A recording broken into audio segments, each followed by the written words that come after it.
वो मर रहा है मगर औरों में जिंदगी बांट कर जा रहा है। वो दुख दर्द की इंतहा सह रहा है मगर अपनों को खुशियां और सुकून देकर जा रहा है। वो हमें दूसरों के लिए जीना और मरना सिखा रहा है। वो सिकंदर है जो सर से पांव तक ईसार का मुजस्मा है। वो अपने दोस्त की खातिर अपनी मोहब्बत कुर्बान करके जा रहा है। मसला सिर्फ ये नहीं कि सिकंदर का यार विशाल उसकी महबूबा कामिनी को चाहता है, लाहल मसला तो ये है कि कामिनी भी सिर्फ विशाल को चाहती है। वो सिकंदर को पसंद नहीं करती बल्कि वो तो उसको हमेशा हकीर और काबिले नफरत ही समझती रही है। सिकंदर मगर बचपन से कामिनी की प्रस्तिश ही करता रहा है। वो और बात कि अपने इश्क का इजहार करने की हिम्मत उसे कभी ना हुई। एनीहाउ जवानी में कहीं फिर अपने जिगरी दोस्त विशाल के जबरदस्त इसरार पर सिकंदर अपनी मोहब्बत के इजहार पर आमादा हो जाता है और अंगूठा छाप सिकंदर पढ़े लिखे विशाल ही से अपना पहला लव लेटर लिखवाता है, मगर खत के आखिर में अपना नाम नहीं लिखवाता। कामिनी विशाल की हैंड राइटिंग पहचान लेती है और समझती है कि लव लेटर उसी की जानिब से है। वो बहुत खुश हो जाती है और विशाल की मोहब्बत को दिलो जान से कबूल कर लेती है। विशाल भी बेहद खुश हो जाता है। विशाल को जरा भी इल्म नहीं कि कामिनी ही वो लड़की है जिस पर सिकंदर मरता है। वो तो कामिनी की जान बचाते हुए बुरी तरह घायल होकर सिकंदर जब वाकयातन मरने लगता है तब कहीं विशाल पर यह राज खुलता है कि कामिनी ही सिकंदर की मेम साहब है। विशाल तड़प के रह जाता है और सिकंदर से शिकवा करता है कि उसने विशाल के ज़र्फ पर भरोसा ही ना किया। अरे मैं तो तेरे लिए अपना सब कुछ कुर्बान कर देता।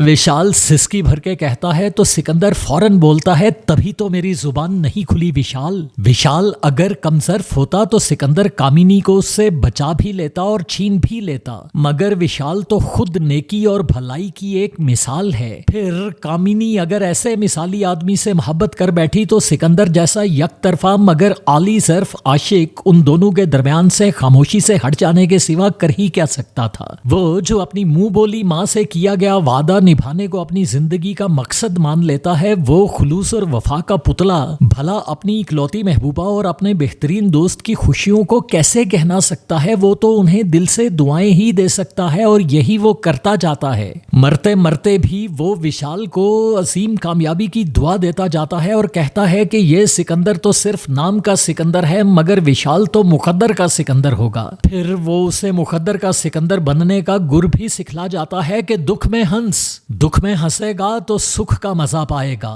मुकद्दर लिखने वाले से बोल के ये खुशी पकड़ मुझे सोग दे और फिर कातिबे तकदीर आप तेरा हो जाएगा। इस सीन में अमिताभ बच्चन ने अपनी आवाज और अपनी आंख से एक सहर फूंक दिया है। सीन का जादू उस वक्त देखने वालों के सर चढ़ के बोलने लगता है जब सिकंदर की आखिरी ख्वाहिश पर विशाल गाता है कि जिंदगी तो बेवफा है, एक दिन ठुकराएगी। तो मोहम्मद रफी की मलकूती आवाज दिलों को जकड़ती जाती है, हत्ता के सिकंदर की आखिरी हिचकी के साथ उसकी बहन की चीख सारे माहौल को इंतहाई सोगवार कर देती है। एक बड़े इंसान के दुनिया से रुखसत हो जाने पर हर आंख अश्कबार हो जाती है। शदीद जख्मी इंसान के आखिरी वक्त और फिर दम तोड़ने की कैफियत को जिस शान और शिद्दत के साथ अमिताभ बच्चन ने पर्दे स्क्रीन पर पेश किया है, हिंदी सिनेमा में उसकी मिसाल शाज़ ही मिलती है। इस सीन में राखी के अलावा विनोद खन्ना ने भी उम्दा अदाकारी की है और जब वो बड़ी सहूलत के साथ अमिताभ जैसे कद काट के बंदे को अपनी गोद में उठा लेते हैं तो व्यूअर्स उनकी फिजिकल स्ट्रेंथ से भी काफी इंप्रेस होते हैं। इस बेमिसाल सीन में सोना अगर अमिताभ की अदाकारी है तो उस पर सुहागा फिर रफी साहिब की वो सुनहरी सदाकारी है कि जिस पर इस सीन का इख्तिताम हो जाता है। बिलाशुबा ये सीन इस मूवी और इंडियन सिनेमा की हिस्ट्री का एक यादगार सीन है।